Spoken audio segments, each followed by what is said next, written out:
Allahnya, seperti yang diajarkan oleh ibunya. Pada hari itu ketika dia melihat sesuatu yang unusual, sesuatu yang tidak biasa, muncul saudara keresahannya. Memang tindakannya akhirnya ekstrim, dia bunuh orang Mesir itu. Tetapi saudaraku, dia memilih untuk bertindak sesuatu untuk menyelamatkan saudaranya. Dia bunuh orang Mesir itu. Saudara, ada sesuatu yang hilang di antara kita sehari-hari ini, yaitu saudara divine discontent itu.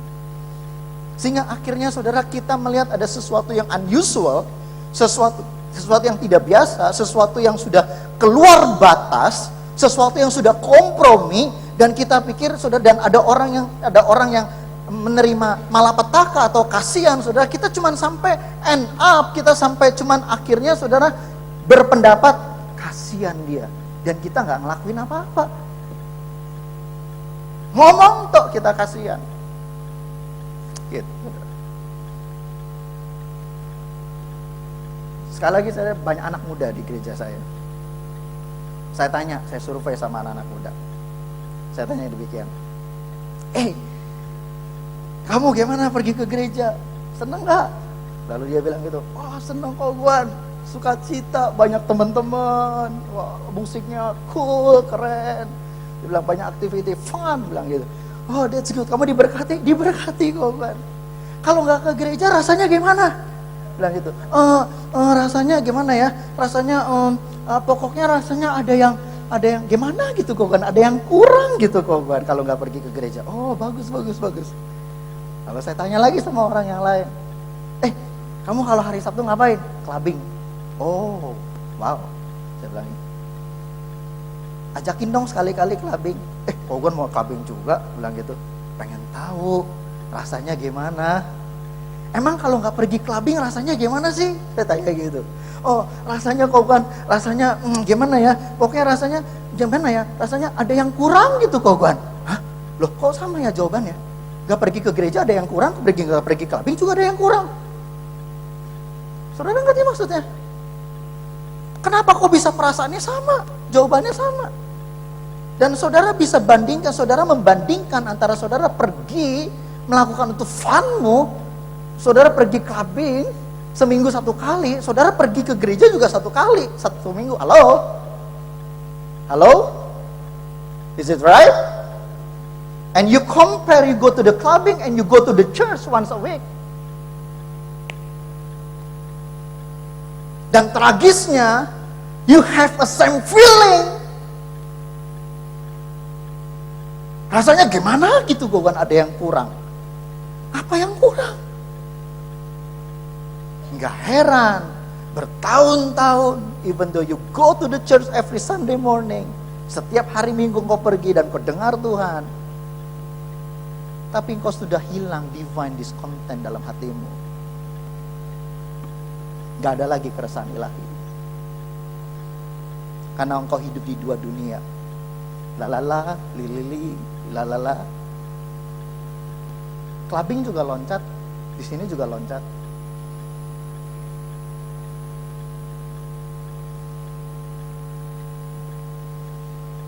Halo? Kalau saya bilang halo juga bilang. Halo? Amen. Saudara ngerti apa yang saya maksud? Ada yang kurang gitu rasanya. Saya terima jawaban itu. Saya menangis di hadapan Tuhan, saya bilang, Tuhan, apa yang salah? Masalah kamu, kata Tuhan. Kamu gak ngajarin yang benar. Kamu bikin orang itu di gereja ngerasa biasa untuk ngalamin semuanya itu. Biasa. Terlalu nyaman. Dan kau lupa, ada sebuah tangan yang tidak kelihatan yang memimpin hidupmu sampai hari ini. Kalau engkau bisa ada di tempat ini hari ini, apapun yang sedang kau alami, engkau ada. I want to tell you the truth. Saya mau beritahu sesuatu sama saudara. It must be God. Pasti tangan Tuhan yang luar biasa nonton saudara. Amin saudara. Ya. Lihat cerita selanjutnya. Dikatakan define discontent itu having a feeling that one has been wrong. Ada sesuatu yang keliru. Ada sesuatu yang keliru. Saudara punya perasaan ada sesuatu yang keliru. Keliru, ini gak benar ini. Kalau perasaan itu saja muncul dalam hatimu dan kau tahu dan kau bisa bertindak, engkau bisa bertindak untuk menyenangkan hati Tuhan. Kalau engkau mau belajar taat terhadap apa yang Tuhan taruh dalam hatimu. Ketika kau sadar bahwa itu tidak benar dan keliru di pemandangan Tuhan. Amin. Saudara, segala sesuatunya itu Tuhan timingnya itu sudah tepat. Coba pikirkan lagi tadi, ketika Musa ditaruh di air Sungai Nil. Waktu yang sama, hari yang sama, tepat. Gak lebih, gak kurang. On time. Tiba-tiba putri Firaun bisa mandi di situ. Diangkatnya. Muncul belas kasihan. Lalu ibunya bisa disuruh datang, disuruh nyusuin, dibayar pula. Dibesarkannya anak itu. Padahal tragis semuanya awalnya, saudara. Kita lanjutin, saudara. Adapun Musa, ia biasa mengembalakan kambing domba Yitro, mertuanya, imam di Midian. Sekali ketika ia menggiring kambing domba itu ke seberang padang gurun, sampailah ia ke gunung Allah, yakni gunung Horeb. Lalu malaikat Tuhan menampakkan diri kepadanya di dalam nyala api yang keluar dari semak duri. Lalu ia melihat dan tampaklah semak duri itu menyala, tetapi tidak dimakan api. Saudara, Musa biasa mengembalakan kambing domba. Dan ia, saudara, biasa mengembalakan kambing domba, tapi kali itu malaikat Tuhan menampakkan diri dalam bentuk semak belukar yang terbakar, tetapi nggak hangus, saudara. Nah, kalau Musa nggak punya divine discontent tadi, dan dia nggak punya sesuatu dalam hatinya yang murni, yang motifnya itu benar sama Tuhan, dan dia sensitif terhadap sesuatu yang Tuhan sedang kerjakan, mukjizat itu, saudara, itu mukjizat. Dia bisa aware dan dia biasanya main mendekat. Tapi kalau misalnya dia enggak nih, saudara, dia bisa bilang gini, nggak ada urusan sama saya dengan semak belukar yang terbakar itu. Urusan saya cuma kambing domba, betul nggak? Saudara cuma ngurusin hari-harimu aja yang kau anggap itu lebih penting. Padahal mukjizat di depan mata dan kau ngalamin mukjizat, engkau nggak realize itu bahwa itu Tuhan yang kerja dalam hidupmu. Engkau sama sekali nggak punya perasaan bahwa Tuhan sedang melakukan sesuatu dalam hidupmu. Nggak ada, saudara. Engkau nggak realize. Semuanya cuma karena saudara pikir, kalau orang Chinese bilang hoki. Hoki kok berturut-turut. Bukan hoki itu. Tuhan suruh campur tangan. Pasti tangan Tuhan yang kerja. Amin. Saudara, saya masih ingat. Saya mau cerita sesuatu.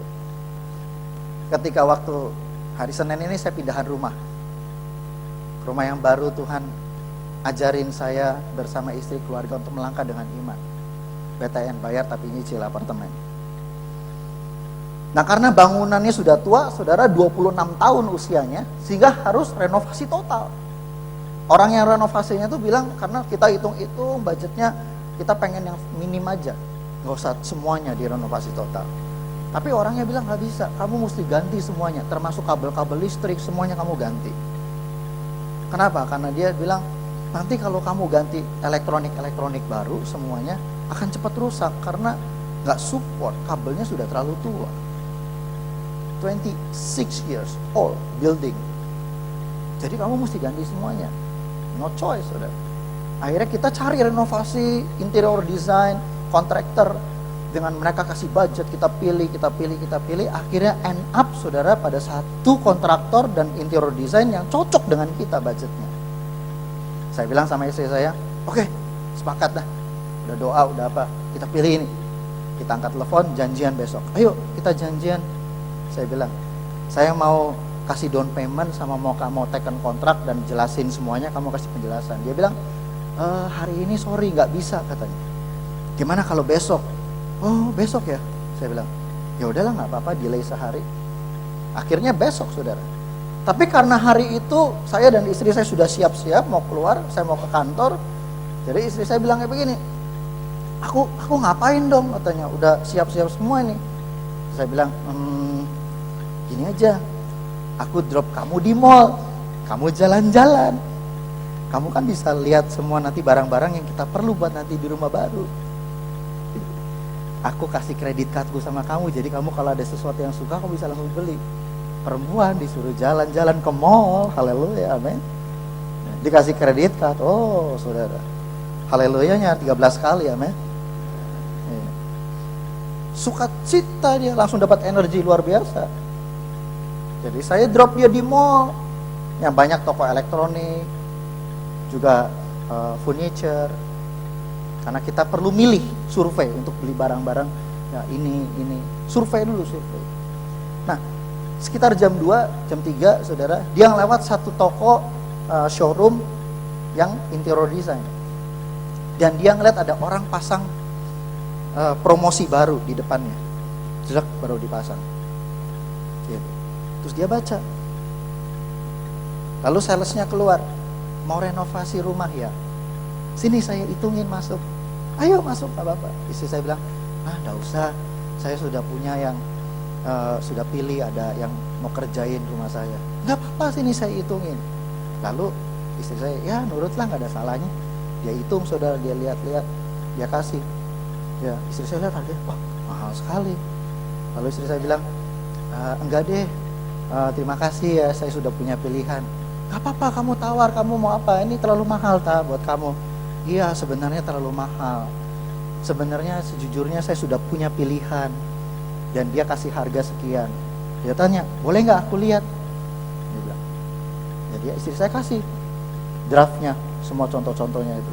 Lalu dia hitung lagi ulang. Akhirnya dia bilang gini, udah deh, saya samain semua persis seperti itu. Plus kamu dapat semuanya promosi itu. Yang kalau dinilai totalnya saudara, gift-nya aja $2.500. Tapi kamu harus sign hari ini juga. Mau tahu nggak? Istri saya langsung telepon. Kamu bisa nggak pulang kantor cepetan? Kenapa? Saya bilang, oke cepetan. Ini ada deal bagus, tapi butuh kamu di sini, kita ngambil keputusan. Oh gitu ya. Saya pulang kantor, lihat situ saudara. Terus dia bilang, udah tunggu apa lagi, dia bilang. Sehingga akhirnya itu saya down payment saudara $1.000. Saya tekan kontraknya, kita dapat deal yang sama. Plus semuanya itu, dan kita save $2.500. Kasih kemuliaan buat nama Tuhan. Orang Singapura itu kan biasanya on time, nggak mau tunda-tunda, betul nggak ya? Gitu. Kok bisa orangnya sendiri bilang gini, besok aja deh. Dan hari itu kita jalan-jalan di mall. Dan pas hari itu Tuhan bisa kasih lihat untuk promosi yang baru saja di launch. Pasti Tuhan yang drive. Pasti Tuhan yang kasih kesempatan buat kita untuk memberkati hidup kita. Kelihatannya delay. Kelihatannya sepertinya nunda. Kelihatannya sepertinya berlama-lama. Tapi sebenarnya Tuhan mau kasih yang the very best in our life. Bukan best, very best dalam hidup kita. Amin. Mungkin kau sedang ngalamin hal-hal yang tidak enak. Lonely, kesepian. Masalah bertubi-tubi, gak selesai-selesai. Kesulitan mungkin dalam hal ekonomi. Bisnismu gagal, semuanya. But I want to tell you the truth. Tuhan sedang bekerja dalam hidup kita untuk mendatangkan kebaikan buat kita. Amin saudara. Coba lihat ini saudara. Musa biasa mengembalakan kambing dombanya. Mertuanya pula punya. Dan dia melihat ada Tuhan berbicara dalam hatinya. Dikatakan begini. Ayat yang selanjutnya saudara dikatakan begini. Bukan kamu yang memilih aku, tetapi akulah yang memilih kamu. Dan aku telah menetapkan kamu supaya kamu pergi dan menghasilkan buah. Dan buahmu itu tetap. Supaya apa yang kamu minta kepada Bapa, namaku diberikan. Bapa dalam namaku diberikannya kepadamu. Jadi saudara, intinya saudara, Tuhan yang pilih kita, bukan kita pilih dia. Kalau saudara ada di tempat ini, hari ini juga saudara dengar, dan saudara menikmati firman, saudara menikmati hadiratnya, saya mau beritahu, Bukan engkau yang pilih hidupmu sendiri, tetapi Tuhan yang menetapkan dan pilih engkau. Supaya engkau itu bisa jadi kemuliaan bagi nama Tuhan. Engkau lahir di mana, jam berapa, hari apa, lahir di rumah sakit mana, atau di kandang mana, atau seperti kayak saya dimasukin ke kandang ayam, saudaraku. Tuhan turut bekerja semuanya itu untuk mendatangkan kebaikan bagi kita. Mungkin caranya, prosesnya nggak sesuai dengan keinginan kita, jauh dari standar kita. But I want to tell you something. God still in control. There is something, the invisible hand who control your life to bring the glory to His name. Tuhan mau itu dalam hidup kita. Anak muda, saya percaya hidupmu masih panjang. Daripada ngeratapin setiap hari cuman kenapa ku begini, mendingan kau bersyukur. Aku bersyukur Tuhan karena kejadian Tuhan dalam hidupku itu ajaib. Saya akan tutup dengan ini. Sebab aku ini mengetahui rancangan-rancangan apa yang ada padaku mengenai kamu. Demikianlah firman Tuhan, yaitu rancangan damai sejahtera dan bukan rancangan kecelakaan, untuk memberikan kepadamu hari depan yang penuh dengan harapan. Tuhan itu tahu, dia bilang, aku ini tahu rancangan apa yang ada padaku mengenai kamu. Aku tahu persis. Dan rancangan yang aku berikan buat kamu itu rancangan yang hari depannya itu penuh dengan pengharapan. Bukan kecelakaan, bukan. Tapi kan kita selalu naruh rasa curiga sama Tuhan. Seolah-olah kayaknya kita ini gak dapetin semua yang kita pengen dan kita doakan. Saudara, masalahnya apa? Masalahnya kita ini kalau dengar firman Tuhan itu kita suka firman Tuhan itu kita pilih-pilih, saudara. Firman yang kau tahu kan, yang kau selalu ulang-ulang, selalu yang mengenakan engkau. Yang bilangin, ketuklah maka pintu akan dibukakan bagimu. Betul nggak? Hah? Halo? Minta maka akan diberikan kepadamu. Cari maka engkau akan dapat. Saya mau beritahu, Tuhan bukan pembantu kamu. Waktu engkau dengar kata pintu dibukakan, ketok, saudara, pintu rumah ya, saudara pulang ke rumah, ketok pintu dibukain sama pembantu saudara? Dibukain. Betul? Minta, Mbak, makan, ayam goreng, nasi, semuanya disediain. Betul? Sepatu hilang satu, Mbak, cari.